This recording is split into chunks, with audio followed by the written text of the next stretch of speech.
Hey folks, Retro Ride Podcast back again. I know, shockingly organised to be, 6 in now?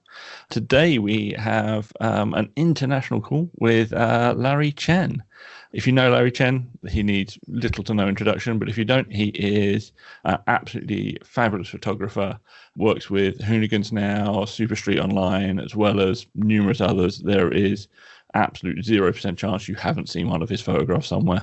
And I have to say, I am really looking forward to this chat. So welcome, Larry. Well, thanks for having me, David. I'm excited. That's a very, very nice introduction. Well, it's hard not to give you a nice introduction. You're a lovely chap. So I'm going to start with what is inside the actor's studio style. My first question every time: why cars? Why are you so interested in cars? I think everyone has a different reason why they love cars. I mean it's tough to not just say the ordinary. Hey, I grew up in Los Angeles, Southern California. Car culture is kind of ingrained in everyday life. Just to get anywhere in Los Angeles, you have to use a car. Have you been to Los Angeles? I have indeed. I absolutely love the place. You know exactly what I mean. I mean, it's kind of the same thing in London in a way, but of course, the public transportation in London is a lot better. But you just naturally grow up with people who are in love with cars, and as early as I can remember, anything that I saw on the street, any like red cars or flashy things just driving along, I would just go crazy over. I don't know what it is. I guess it's just a natural thing for little boys. And now my son, who's 3.5, it's the craziest thing. Like, I don't even really subject him to cars. He doesn't really come to the events with me. A, they're a little bit too loud for him still, and B, it's just tough, to travel with family. But for some reason, the bottom of my feet are so bruised up from stepping on all his toy cars all over the place. I legitimately, on the way to the computer just 5 minutes ago, stepped on one of his toy cars. It's clearly a genetic thing. This is it really is. Only thing we can take away from that. Yeah. So talk us through. I suppose I would say talk us through your cars from the beginning, but talk us through what you got at the moment, and maybe we can go back to first cars and stuff in a sec. This is such a tough question for me. I don't want to come off as an asshole or like a jerk. Like I'm a lover of cars, and I'm not out there just to collect everything. I absolutely love everything about them. I kind of fall in love with them, and part of it is I think your buddy, our mutual friend Bryn, is the same way. He just can't get rid of the cars that he falls in love with. There's those people. In fact, I was just talking to my buddy Vin from Hoonigan today, and he literally just bought 2 new cars, but he cycles through them. It's like a revolving door, and it's crazy to me looking from the outside, because I'm like, hey, I'm falling in love with your cars for you. You shouldn't be, revolving cars so fast. I just, at this point, I've worked hard enough, and I think I told this to Bryn, or we had this conversation. We both work hard enough where we're lucky in that we can keep the cars that we love. So right now, the collection is definitely getting a little more extensive, and I'm kind of running out of room to put the cars. So that means a bigger house on the way, right? Yeah, hopefully. I mean, maybe once all this stuff is over, we'll look at a bigger house. But it's just one of those dreams, to have your garage, have your cars, and that's where you tinker. And especially for me, someone who travels so much, what I do when I come home to relax, I actually just work on my cars. So the car that I'm most known for is the 1970 240Z, or Z as you guys call it. It's a Datsun, and it's currently under the knife right now. It's getting some more work done. It's getting new brakes, new cooling system, new ECU. But I think that's kind of my lifer car that pretty much most people who know me, they know that I have that car. I've just had it, I think the longest now, since I was 21. I actually bought it when I was 20, and I drove it for the first time pretty much on my 21st birthday. Oh, that's a lovely thing. Yeah. So I've had that the longest. I recently, when I say recently, I acquired about 2 years ago my dream car, Nissan Skyline R32 GTR, which it's kind of an ongoing process to kind of restore it. It is such an old car now, right? It's a 30-year-old car. I'm just even before I got in this car, I was on Yahoo auctions. Unfortunately, they can't ship anything out right now, but I'm finding things that potentially I could replace on my car to kind of make it a little newer. Another car that I just recently picked up from the shop with a brand new clutch is my 996 Turbo, which I've been building that for 5 years now. And it was kind of a clunker. It was like a pretty beat up car. It was a commuter car for some lawyer when I first purchased it. I think probably before they really went up in price. And just slowly over the years, I've just changed everything. As whatever you can think of, I've changed. It's had engine out services. It's had all of it just to kind of get it up to par. And now it's finally become like a nice car that I can actually take out on the weekends. I can actually fit my entire family in that car, which is super cool. It's just so nice. As you know, the rear seats on the 911 for a normal person, they basically can't have legs to fit back there, right? My friends refuse to go in the back of mine now because they end up with a bad neck, right? Right. So my 5.5-year-old, 3.5-year-old, they fit perfectly back there, and of course my wife too. So now it's the perfect family car. Excellent. Yeah, it's 4 seats, very practical. Exactly. Get a roof rack and a roof box. Exactly. I got two more non-truck cars right now.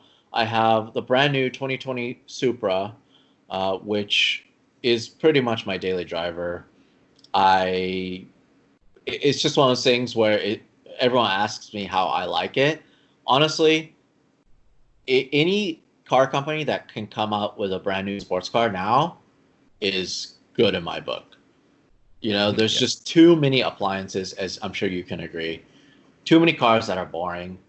Man, this thing sounds so good. And while it doesn't have that much power, it's just more than enough to get you in trouble, really. Yeah, for sure. It's an awesome car. Another car that we actually built for Toyota for the SEMA show in 2018 is the Toyota Corolla hatchback. Do they sell those in the UK? Yeah, I think they do. I actually, yeah. What year is it? It's a 2019. Yeah, they must do. The Toyota Corolla is like the best-selling car in the world, right? They must sell it here. Yeah. I mean, I don't know if they sell this exact version. So in the UK, I know it's still very common to get a manual transmission car, right? Yeah. I mean, it's got to be at least half the cars in the UK are manual transmission. Yeah, more than that, definitely. Right. So in the US, it's so rare. It's less than 1% by a lot. Wow. Yeah, and so for this Corolla, it's a hatchback and it's 2 liters. It's not that much power-wise. It's 170 horsepower, I think. But the fact that it comes with a manual transmission in the US, it just blows my mind. It's just so crazy that a new car can come out with a manual transmission. I mean, compared to, for example, the Supra doesn't even have a manual transmission. Yeah. So that's a fun car that we kind of use between me and the guys around the office, and when we're doing shoots, we use that all the time. It was actually that camera car. I don't know if you remember that. Yeah, I remember the camera car. Yeah. So then going on to the trucks, I have my 2007 FJ Cruiser, which also is a manual transmission car. I just got a supercharger for it yesterday. Oh yeah, I And saw that. I saw that on yeah, your Instagram. so I cannot wait to install that. That's going to be really fun. We actually use that for work pretty much solely. We use that to chase off-road racing. There's a thing we don't actually have them. Well, they were never officially imported into the UK.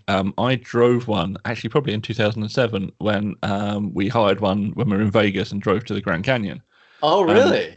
I absolutely love them. I think they're just awesome, and I'm really annoyed you can't get them over here. And the ones that are imported, like they've never dropped in value. They're just a little bit beyond me still. So Yeah. one day. That's the kind of crazy thing, right? I mean, like, there's so many cars that come out in the UK that you guys are like, that's just a pedestrian. Like, for example, all the farm vehicles that you guys have, right? The old Defenders. Like, Yeah.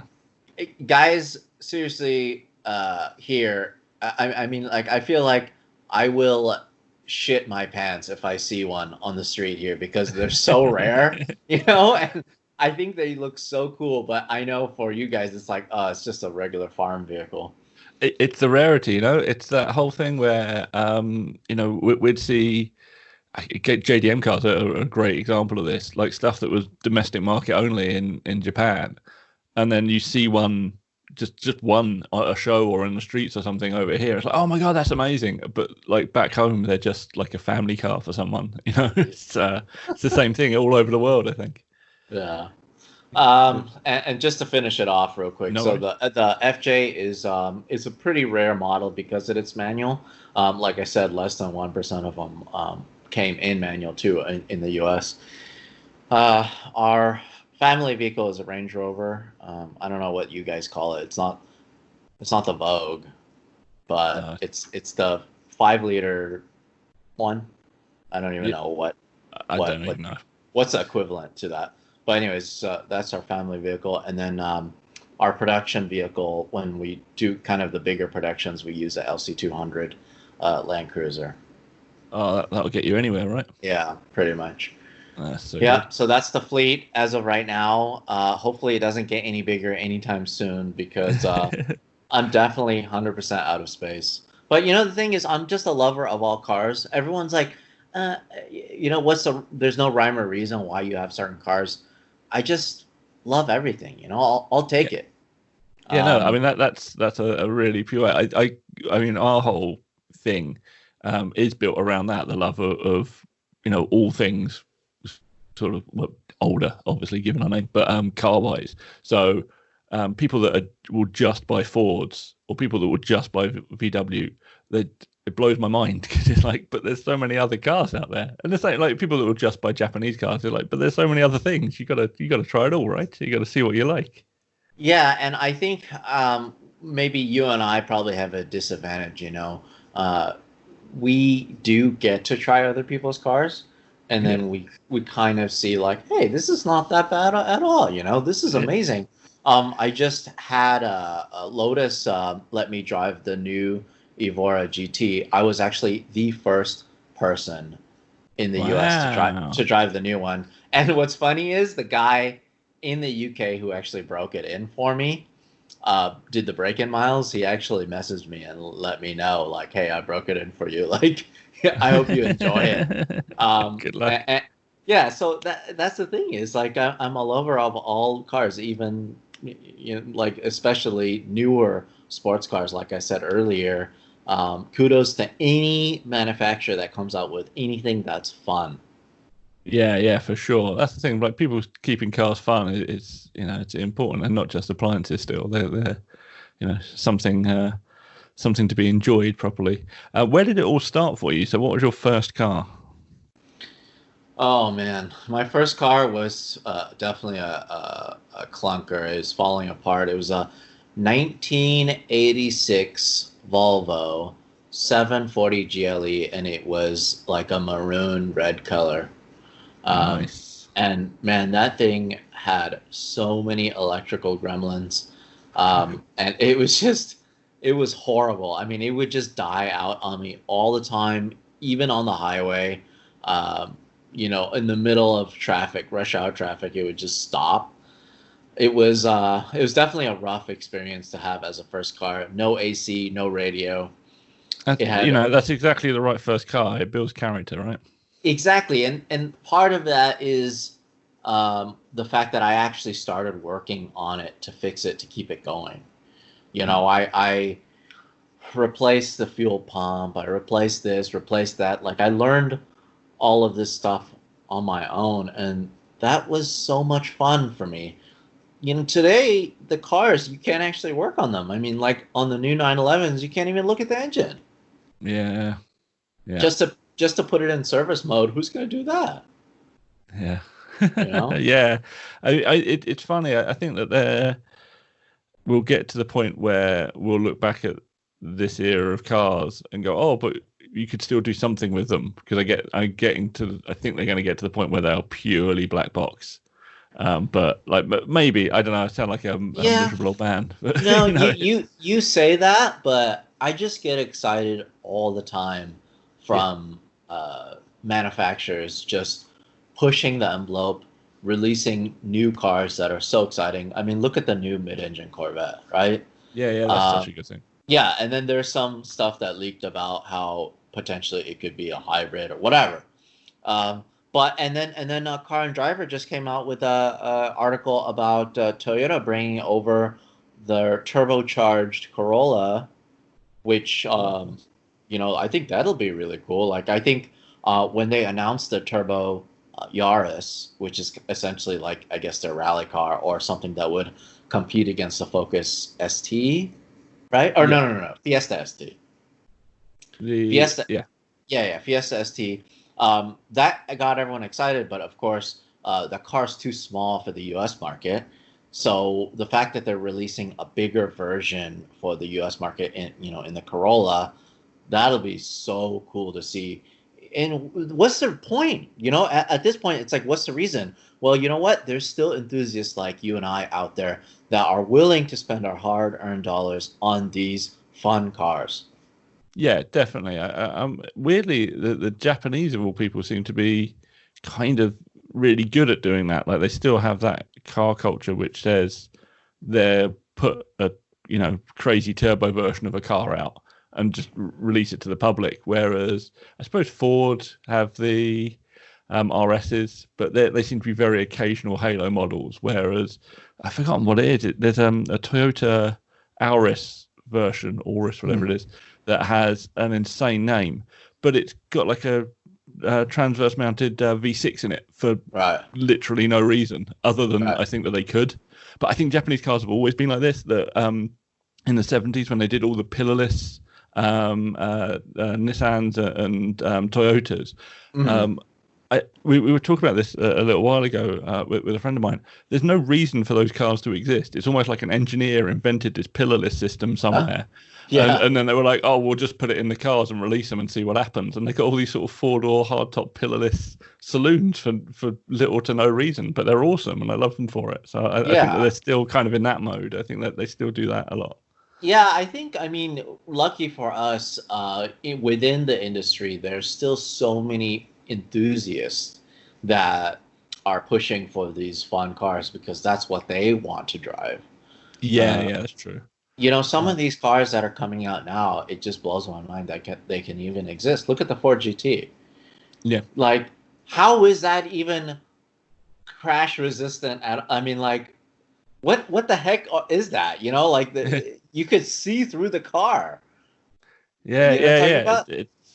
But that's like the race technology bleeding into cars. I think motorbikes have had that for years. I'm not a big motorbike person, but you could see like the super bikes just turn into road bikes like a year or two later. Right. Whereas with cars, I think it takes a lot longer to get through. And now we're getting kind of, I hate to use the phrase F1 technology, but it kind of is. It's like all of that. And the GT cars, like the super thin, super lightweight carbon fiber over these shells that are crash resistant, so they can pass all these tests. And you end up with a car you can see through, which is just wild. It's pretty bonkers. Yeah. Well, sorry I got off topic. It's a podcast. That's its job, right? I have a question for you, actually, from Cal at Retro Power. So I try and chain questions. So he was the last person I interviewed. and I got him to give me a question for you yesterday. And his question actually dovetails was, you obviously love your Japanese cars. What's your favorite Japanese model to drive? I suspect I know the answer. And what is your favorite to look at and photograph if it's a different car? Favorite Japanese car to drive? That's a tough one. I mean, it's tough to say because everything has its strong points. A lot of people ask me how my Skyline drives, and I tell them it drives like a 1990 Nissan Sentra because it's like it's like soft and slow compared to today's standards, and it doesn't look anything special in that. I get stopped all the time, all day, every day when I drive that thing. Especially dudes, they just hang out of their window, they'll start taking pictures with a cell phone and everything. But ordinary people, they're just like, get this piece of 90s shit out of the way. Get it out of the road, because it just looks like a standard pedestrian car. I don't know. It's actually really tough to say. I guess any Japanese turbo car, that era, that 90s, like the Supra, the Skyline, the 300ZX or ZX, the Z32, that whole era was just amazing for fun driving cars. They're not particularly fast, but they just give you a good sound. They looked amazing, and it just gave you like a good visceral feeling. In terms of photographing old school cars, I think we have a pretty big show every year here in Southern California. It's called the Japanese Classic Car Show. It's actually in Long Beach. And man, I have a field day every time I go to that show because it's just so much rare metal that you don't actually get to see that often because these owners try not to take their cars out that often because they're just so rare.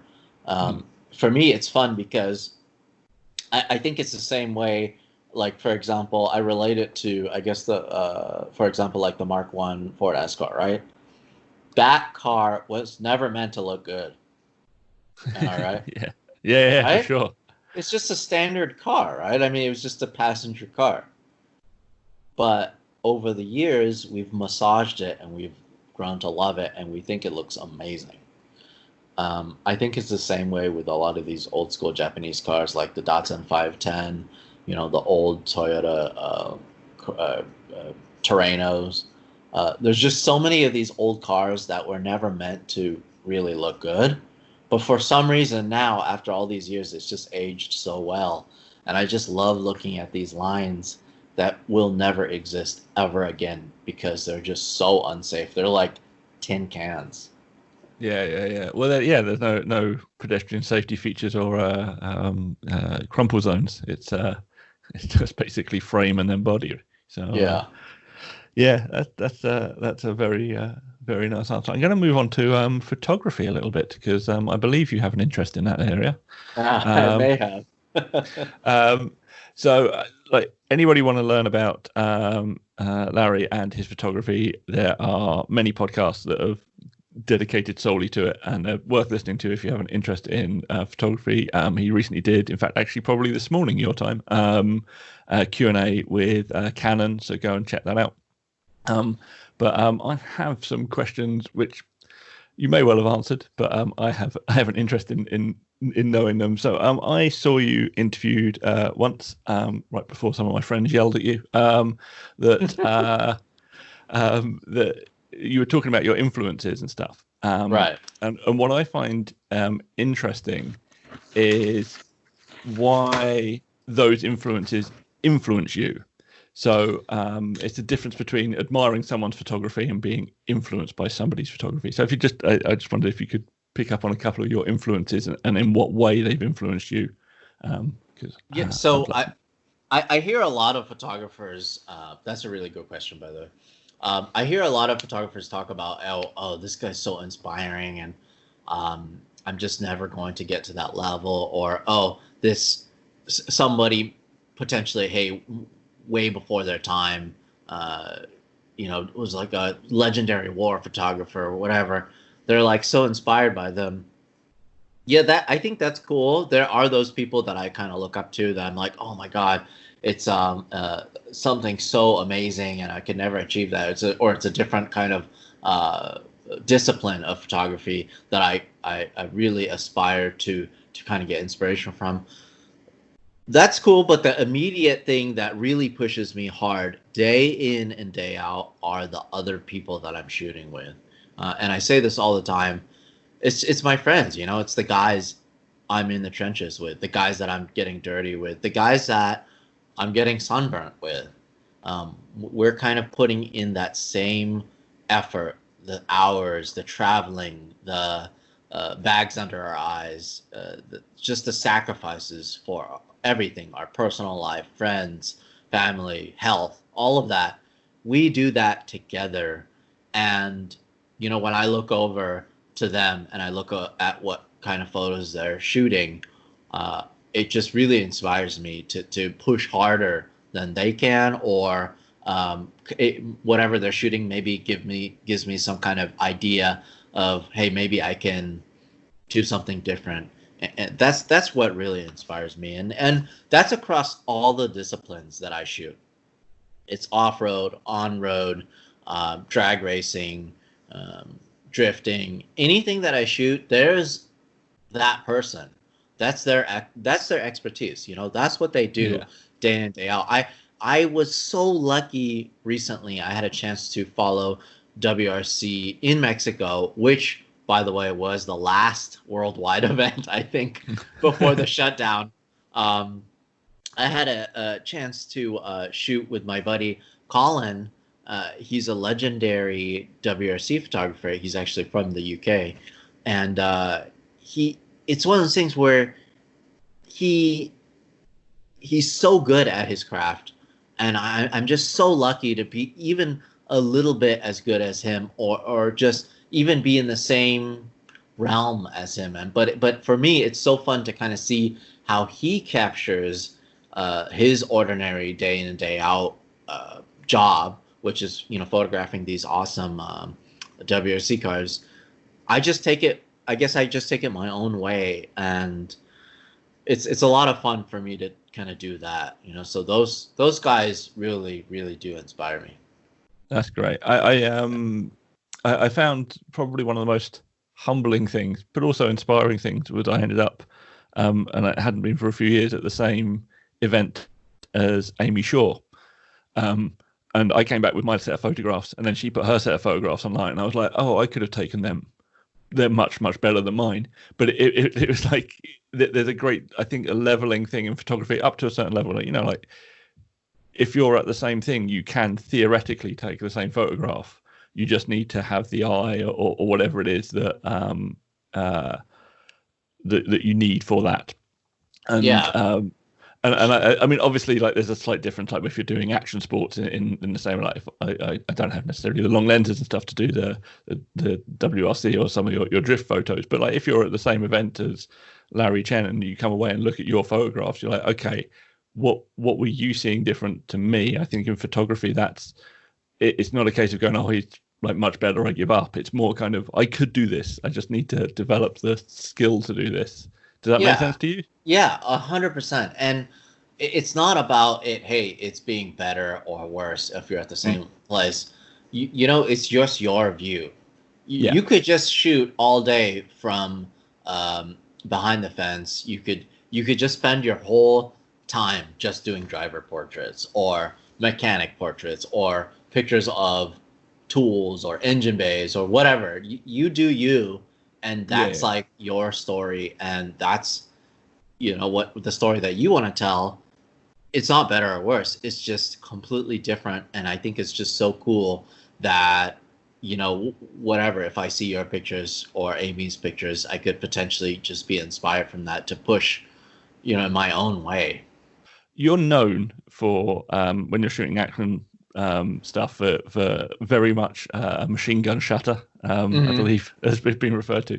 What always is curious for me is afterwards in the post-processing, how do you pick the shot? out of a ream of like 30 shots of like the same moment, broadly speaking.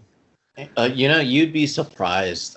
There's just so many different variances in just a millisecond, especially with this cars or race trucks or whatever I'm photographing. Just one, even if I'm shooting full blast at 14 frames per second, one frame to the next is completely different all the time. And it could mean a big fireball was in one, and it happened just for a split second, or it could be nothing at all. Yeah. I mean, there's just these things that just happen. It could be a wheel off, lifted up, and then the next frame it's down on the ground. There's just so many little things that potentially could improve the picture. The way I see it, I basically shoot first and I ask questions later. I physically am not capable of being like, hey, car's coming around the corner. Let's wait to see if he gets some cool action. I just can't. I can't do that. There's no way. I don't care how fast you are. There's no way you can, he's about to, hit this sick jump, and I'm going to hit it right when he's like at the very tippy top, very like the peak of the jump. There's no way. No. These cars are legitimately going so fast, and especially if you're really close to them, if you're right next to them, you just physically can't move fast enough. So what I do is I use technology to my advantage, and I just make sure that I get as much material as I can in case something happens or whatever. Yeah, I mean, you still got the still got to be in the right place at the right time. Yes. You're just spreading the time that you're there almost. Yeah. But you'd be surprised. We can go through our stuff so fast now because we're just the more you look at these pictures, I it's not just me doing this work.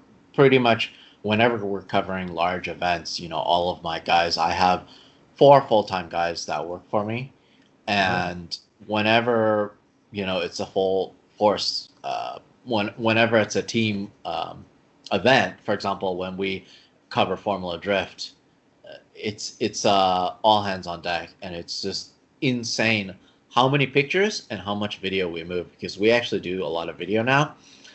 In one weekend at Formula Drift, especially the more important weekends like the finals or if it's Long Beach, which is a season opener, we can end up with 35,000 photos easy.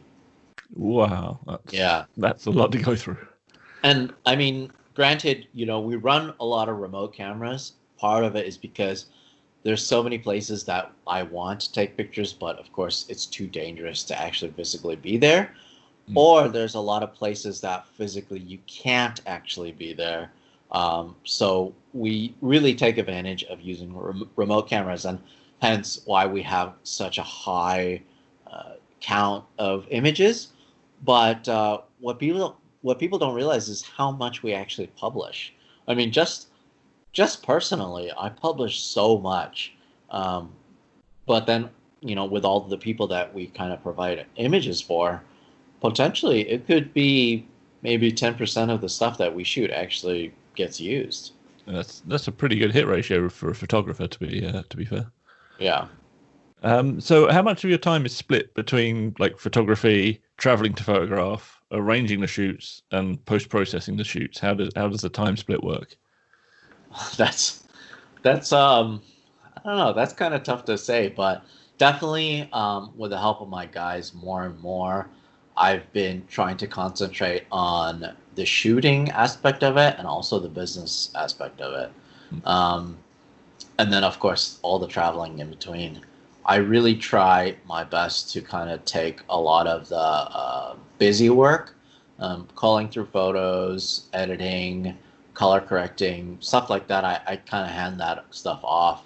And then, of course, I always kind of just go through everything at least one time. I do final revisions. But if I want to do everything, it's basically impossible, especially with how much stuff we shoot. During normal times, it's pretty much every single weekend. Wow, well, it's good to be busy. I mean, you are pretty much known for being constantly working as well. So, Well, well, the last time we were in the UK, we were only on the ground for 5 days, I think, right? Or 4 full days. It was like 4.5. We ended up with 21 episodes of Hoonigan Autofocus. that's incredible. Yeah. So, I mean, we just pretty much just shoot nonstop. So, actually, I can ask you this question now. Who came up with the name Autofocus? Because it's genius. Yeah, that was actually Brian Scotto. He actually owns he owns autofocus.com, I think. Yeah. It's because a while ago, my friend Jason and I were looking at doing sort of a series about photographing cars, actually, rather than following a photographer. We couldn't come up with a name, and it sort of died a death because other things happened. But then we saw autofocus, and we're like, "That's so genius! That's just so good." Yeah. There we go. Those guys at Hoonigan, I really have to hand it to them. They are so good with play on words. Like every single thing that they come up with, like one of the funnier ones is staff inspection. Yeah. Like they're like checking in on their staff, their car builds, but it's just such a funny name. There's just like, it's just so many. I don't know. They just come up with all this crazy stuff. They got they're very good at as you say, at wordplay and just actually the whole carrying through the sort of attitude of Hoonigans into everything, including like how they're titling videos and stuff like that. It's really it's a really complete package. How did you end up with Hoonigans actually? Because obviously you were speed hunting, which I think is broadly, as far as I can tell, where you rose to sort of international sort of fame, as it were. And then you're now on Hoonigans. Did they approach you, or were you looking for your opportunity and approach them? How did that come about? Well, it started actually back in 2011, I think, during the filming of Gymkhana 4. I was actually invited to go on to set to photograph Ken and, of course, the film crew as they were kind of, trying to, as they had the Universal Studios backlot to their disposal, they just needed some set photographers, and I was available, and I was actually covering for someone else. I photographed that, and I guess they really liked it, especially Ken. He's so good at not so much. He's just so good at media. He just has like this way with portraying his stuff, his racing, his products, everything. He really is so in tune with that. I mean, because that's what he did for work. Up until 35 years old, when he started racing. Yeah. He's just really good at that. And so, over the years, they kept inviting me back to shoot these Gymkhanas. And I did the set photography for it. And then they started Hoonigan. And I was just kind of around. I was just friends with the guys. And it just, I guess it was only natural for it to happen because they are Southern California based. And I am Southern California based. And, with the whole Speedhunters thing, I just never really felt connected because I was never, I didn't live there. I didn't live where it was based. And it's been based all over the place. Like it started in Canada and Vancouver, and then I went to the UK, and then I went to Sweden, and then, it's just all over the place. I think it's back in the UK now. It's just such a different thing compared to what the Hoonigans are. It's like they have a physical space. You can go visit that space.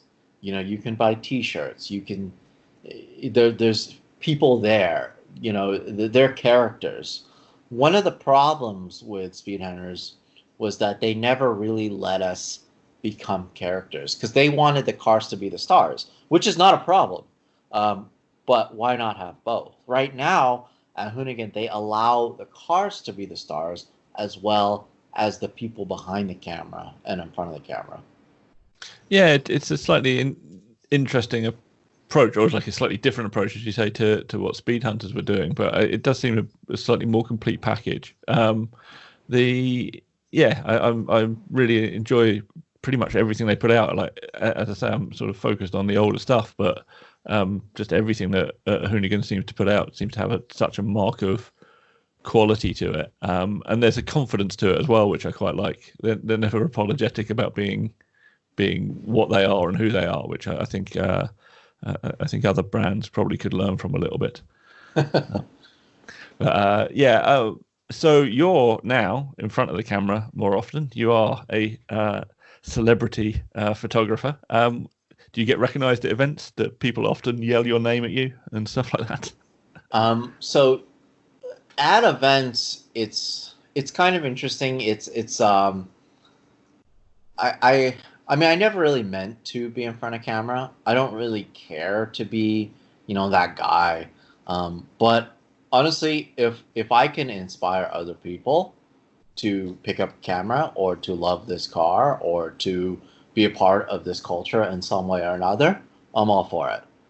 So I'm always very, very adamant about making sure my one-on-one interaction with people that I meet, I make sure it's as good as possible. I always have stickers with me, and I always want to kind of give someone something, because they're really going out of their way. They're supporting me. They're supporting what I do, and because they're watching what I'm doing and liking what I'm doing, I can keep photographing cars. I can keep doing dumb shit with cars, and that's cool with me. I love that so much.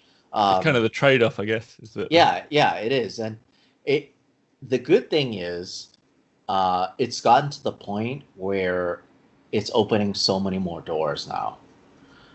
Just the other day, for example, I was going to my mechanic shop to get something fixed on my Porsche, and I just happened to drive.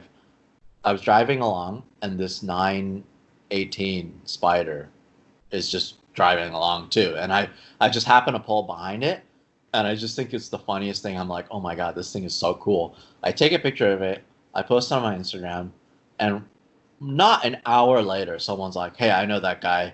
Let me connect you so you can photograph it. That's amazing. How is that a thing? That's what I like about this. I love that. It opens new doors, and it's just not gotten to the point where it's a bad thing. I can only see it getting better, honestly. Yeah, I think that's, it's also a certain subset of people as well. So it's not, when we were at SEMA, we met Daniel Wu, who obviously you know, and we were sort of photographing the SA100, and while we were trying to do that, he was just surrounded by people wanting his autograph, and he was having to physically extract himself from it. And it was constant. It was just like he was talking to someone and signing an autograph, and then talking to someone else and signing an autograph. And then we caught him just as he was sort of escaping. And I just wanted to tell him how much I love the SA100. It's absolutely fantastic build. One of my favorite cars from SEMA. And I think he seemed genuinely happy that someone was talking to him about his car for a change. Yeah. And it was an interesting take on that kind of level of celebrity. It's like, oh yeah, you can see that must be quite draining if that's every time you go somewhere, that's what's happening. Whereas you're at the nice level of celebrity where just idiot nerds like us will come and talk to you. I love all the nerds. I love all. Nerds. They're great people. It's nice to find people that are enthusiastic about what you do. So you've got that lovely level of sort of people know you, but it's not too many. Kind of nice level. I think Matt Ferris says it best. He basically says, like, Hey, when I want to be a celebrity, I can. You know, I just go to any car thing, and you know, he gets surrounded, and I think that's cool. Um, just to touch on Daniel Wu, what an awesome guy. He is so So good. cool, and a genuine car guy like you wouldn't believe. Like I'm just so lucky to be able to work with people like him. Um, it really is incredible. I mean, the level of celebrity that he is, especially in the Asian markets. We actually went to a dumpling restaurant near his place. I actually had a chance to stay at his place when we were shooting that car. Yeah. We went to a dumpling restaurant, and legitimately, it was just nonstop. People coming up to him asking for autographs, pictures. Uh, it was just so crazy. Like I couldn't. I feel like I couldn't deal with that. I couldn't be Yeah, no, happy. it looked too much. It was just like this looks exhausting. Yeah, I Yeah, mean, but with that said, you know, like he loves what he does. He loves to yeah, act. He loves to direct. And the best part is, I love that he spends his money wisely and the way he wants to spend his money. Like he could just go out and buy whatever shitty exotic car, you know. yeah, And I noticed a lot of comments that were saying that on the videos that I did with him, but he doesn't. He wants to build something. He wants to get dirty, and yeah, you know that's the cool thing. That's like a real car guy, and I know he's going to inspire a lot of people yeah, for to sure. get into this. I liked when we spoke to him, he was like, "Oh, we started this project and then we found it was really hard to find parts for these." And I was like, "That's such a car guy thing, you know. That's not someone that's sort of just gone, oh, I want this and made it happen. It's like someone that's had to go and find parts or find someone to find parts for them, and it's like that's really nice. It was sort of a very genuine. Oh yeah, this was really tough to find bits for. It's like Yeah, yeah, it is. They're really hard to find parts. can you imagine that? I mean, like the level of celebrity, like he is just so genuine. He's so awesome, but he's literally just sitting there browsing Yahoo auctions for NOS parts on Yeah. his Honda SA100. Like that just makes me happy. It's super That's cool. so good. It's so Yeah. good. I've got actually I've got another photography question I need to ask you. In fact, two. One of which came, in fact, both of which came from Jason. How do you cope shooting at busy events in crowds, or do you not have to really do that anymore because you have a level of access now that grants you a bit more leeway to do stuff? Well, I think for me, I use the crowd to my advantage, really, because they are the subject. You know, they're part of the subject. Racing and car events, all of that stuff won't happen without the crowd. Um, as much as I'm guessing that's probably what's going to happen, Yeah, because what's going on now, it's just going to be empty stands. That's really unfortunate. You know, there are people that I know that are just so over the crowd. Um, they just can't stand the crowd because honestly, they could be obnoxious. You know, they get in the way. It's just a bunch of sweaty car guys, you know, trying to get a picture. But for me, I really do my best. I really try so hard to incorporate them into the picture, whether it be like foreground, background blur, or they're shaping a certain car. Just to give you a good example, uh, with the Luftgekühlt events. You know Luftgekühlt. yeah, yeah. All the Yeah, Porsche so stuff. Yeah, yeah, the air cooled Porsches, which by the way, your listeners can go to my website to get all of the photos in high resolution in 4K or more for free, and I have all my Love Cult stuff out there. But it the, I take that event. There's a perfect example of an event where I get to have the best access. I'm probably one of only two, sometimes three at most, photographers that get to shoot load in, and I get to shoot staging. I get to shoot the cars coming in out of the trailers and all of that getting polished. Basically, I get to shoot the show when it's complete empty. There's no one there, and it's just the cars. It's just pure car porn. I spend that whole load in day getting car stuff, but then come next morning during sunrise when all the normal people are loading in and when the spectators are coming in, that's when it gets real. That's when my experience comes into play. Like I really try so hard to incorporate the crowd into the photos because all of a sudden the stories turn from, hey, here's some beautiful cars to, hey, here's these people enjoying these cars, and the shape of the crowd is kind of like forming the picture. That's a really nice way of looking at that. That's superb. Yeah. Last photography question, at least. Mhm. If you're shooting a show, it's a combination of action and static, and you get to use one camera and one lens setup, what are you bringing? I think personally, I like a challenge. If it's just one camera, one lens, I would use the just any full frame DSLR. I'll probably use my Canon any 1D series at the time. If it was a couple years ago, it would be like a 1DX or whatever. Nowadays, I would just use my 1DX3, which is a brand new camera, and then I'll use a 35 millimeter f1.4, just standard, no zoom, just fixed focal, because it just really forces me to actually get on my feet and move. There are those photographers that I follow that shoot with zoom lenses, but they are so good at composition, and they're just so good at seeing the picture differently than I can. They actually use the zoom lenses to their advantage. I can't do that. I have to kind of physically force myself to, hey, here's the square, or here's the rectangle, do your best out of this rectangle. So with that said, the 35 forces me to do that. I quite like that as well as an approach because you're limiting your options as well. So you're basically saying, as you say, this is what I've got, and Yeah. now I've got to take a photograph. I've got 35 mil, I've got 1.4. You can sort of crush your depth of field or not, but that's a really nice approach.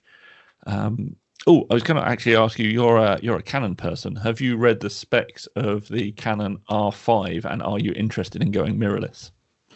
Yeah, I did have a chance to see the specs of the R5. I'm actually really excited to use that camera for video, Yeah. because I haven't had a chance to use it. We have an EOS R, which is, I guess, not so much the previous generation. It's still current generation, but it's Canon's most high-end mirrorless camera before the R5.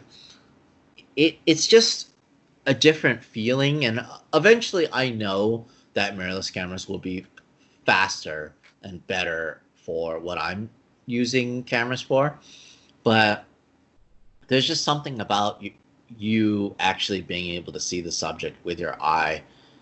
It's going to be a while. Eventually it's going to happen, like you said, and potentially it's going to be a lot better.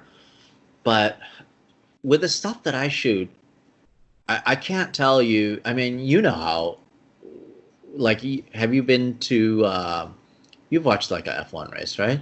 Yeah. Up close. Like, these things are going so fast, you just can't physically move fast enough to even follow the car, let alone achieve focus or anything. When I'm trackside, even if I'm shooting the slowest motorsport, I'm guessing it's probably drifting, they're so fast. Like, I am 1 foot away from these people going 100 miles per hour. Like, I couldn't even imagine a mirrorless camera being able to do that. But like I said, eventually technology will get there. We'll get there. We'll get there. Yeah. So, who is Larry Chen when he isn't working? Because you do spend a lot of time working, but I'm guessing you spend some of your time not working. So, who is Larry Chen when he's not working? I feel like I'm always working. My work is fun. I can't really call it work. It is work, but I like hanging out with my family, playing with the kids.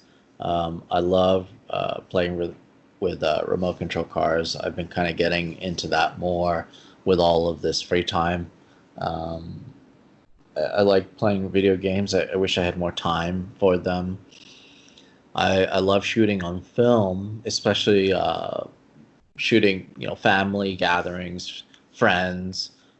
It just really slows me down, and it's still the same feeling as photography, as what I'm doing for work, but it's a lot more pleasant viscerally. Yeah. Yeah, it's just a lot more rewarding, and I don't know. I mean, I think I pretty much do the same things, but in a different way. A slightly different attitude to them, I guess. Yeah, yeah. So did the photography or the cars come first?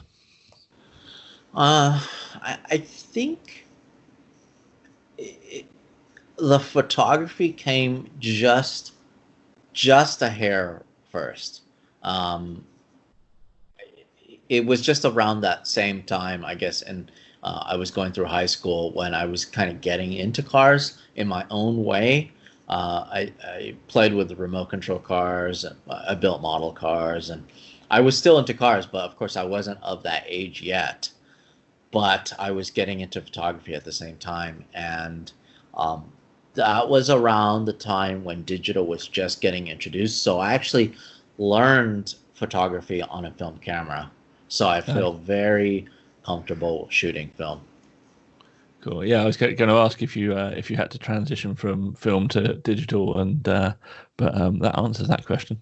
Yeah, I love film cameras. I have more film cameras than digital cameras. Actually, I have. It's because it's just they're something to look at too. They're actually like today's cameras. While they look cool, they're just. It's kind of like the classic car, versus like a brand new BMW.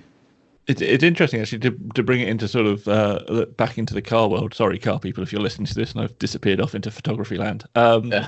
The modern manufacturers that are making retro styled cameras with all of their modern digital bits and pieces, because they're now free to sort of everything got so small they can put everything back into kind of the old style frames. I'm thinking like the Fujifilm X Pros and stuff like that. These really retro looking cameras, but they're all, top spec digital stuff.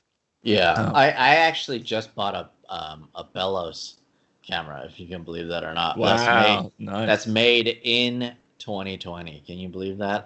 Wow. So no, I didn't know that. It actually shoots instant film, Fuji instant film, and it's actually made by these guys in Hong Kong. They make them, and it's just for enthusiasts, who want to shoot instant film, but fully manual and at a pretty decent price. That's pretty sweet. I like that. Have you ever looked at sort of, or do you use a medium format at all? Have you looked at that sort of stuff? That's the one thing I actually get a lot of questions about that. That's the one thing I haven't gone into. I've always wanted to shoot 120 film or larger, but with what I shoot, I naturally just gravitate to 35 millimeter. Yeah, that's the thing. Is it you can't. It's going to be hard to shoot sporting events, particularly action ones with that stuff. Yeah, but that's great. I got emergency questions, but I like asking them. So I haven't yet run out of questions, but I do like to ask the scariest car you've been in. Scariest car. That's a good question. And it could be something really sketchy, or it could be something that you were in and was being driven in such a manner that it was terrifying. Yeah. I mean, I think I've been in. Oh, okay. All right. I'll tell you right now. I for sure, 100%. The scariest car that I've ever been in was my own car. I had a minivan. My dad hand me down this Dodge Caravan. And do you know what that is? Yeah. I've seen a Dodge Caravan. Yeah. They're so bad. I think it's probably the worst vehicle ever. I don't know. There's a lot of bad vehicles, but legitimately, I almost killed somebody with this vehicle because I I was just following my friend, and he had a brand new, at the time he had a S2000. It was brand new, like it had no miles on it. I was following him, and I think I don't know where we were going. We're probably going out to eat or something, and we're coming to a stop, and the brakes, they go to the floor. I just have no brakes, and I'm about to basically kill my friend in his brand new S2000.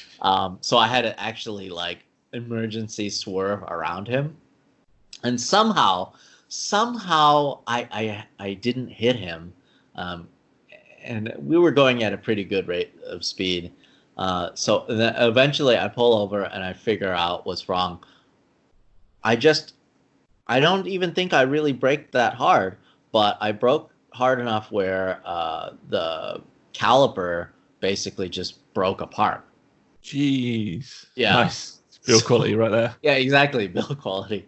So I legitimately had to buy a new caliper for that.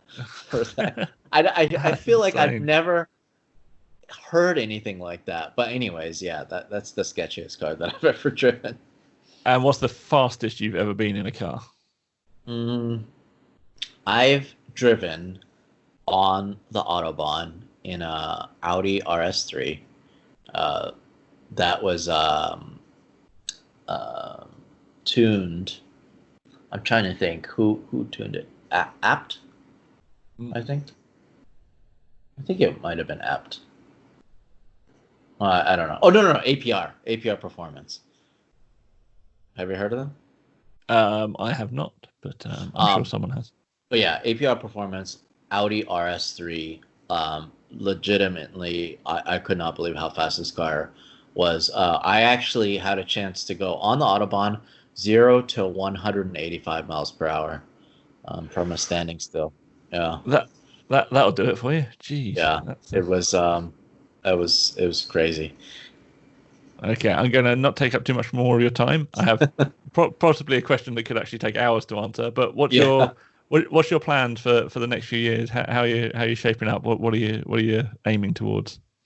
The nice thing is I feel like it's tough to say, especially with all this stuff going on. I mean, hopefully everything goes back to normal soon, and I'm lucky in that I don't have it that bad when compared to I look at my racing driver friends and team owners and all of those guys. They're literally just chomping at the bit to like get in that race car, and like they want to race, they want to get back to it. I'm lucky that I can kind of still keep busy.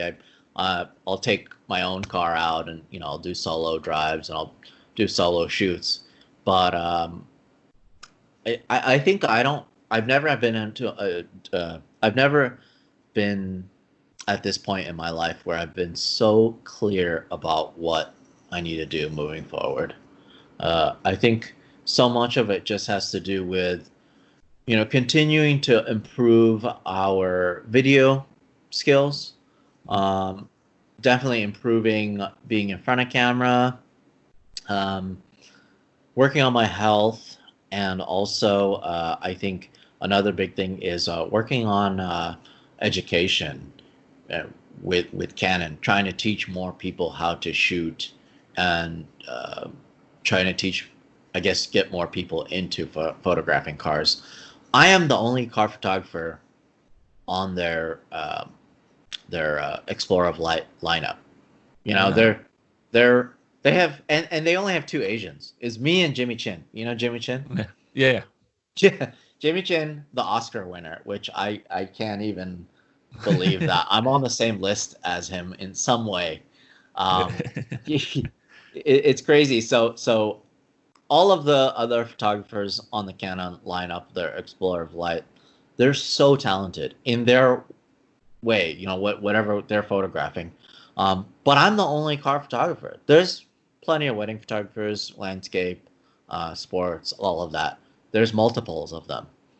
But I'm the only one that photographs cars. So I got to do my best because I have this voice now, because I have this access. The fact that I can talk about cars, they post my drift shots and cam block shots and all this stuff on the Canon Instagram. And the fact that they let me, out of all people, launch their brand new 1DX Mark III camera, which is their flagship camera, it's just it's crazy. I never thought that would happen, So I'm definitely going to take advantage of that and just kind of use that to hopefully inspire some people. That's absolutely superb way to spend your time. Thank you very much. It's pretty much gone midnight where you're at, so we shall have to close and let you go to bed and live back to the Larry Chen life. Thank you very much for your time, and it's always a pleasure to speak to you. And hopefully we'll see each other again in the future at some point. Yeah. Thank you. If you see Bryn before I see him, tell him I said hi. I will do. Oh, and is there anything we need to find you at? So websites and Instagrams and all of that stuff. Where are we looking? Yeah, so Instagram definitely is the best way to kind of track to see what I'm actually doing day in, day out. So that's Larry Chen Photo, or you just search Larry Chen. And then, of course, on the video side, if you have hours that you want to kill for whatever reason, definitely look up Hoonigan Autofocus. We focus on cars and cameras, so that's always good. If you want a lot of high resolution photos for free, go to my website, larrychenphoto.com. Perfect. Thank you very much. And we'll be back next time with someone else, or maybe me and Simon talking nonsense. We shall see. Speak later.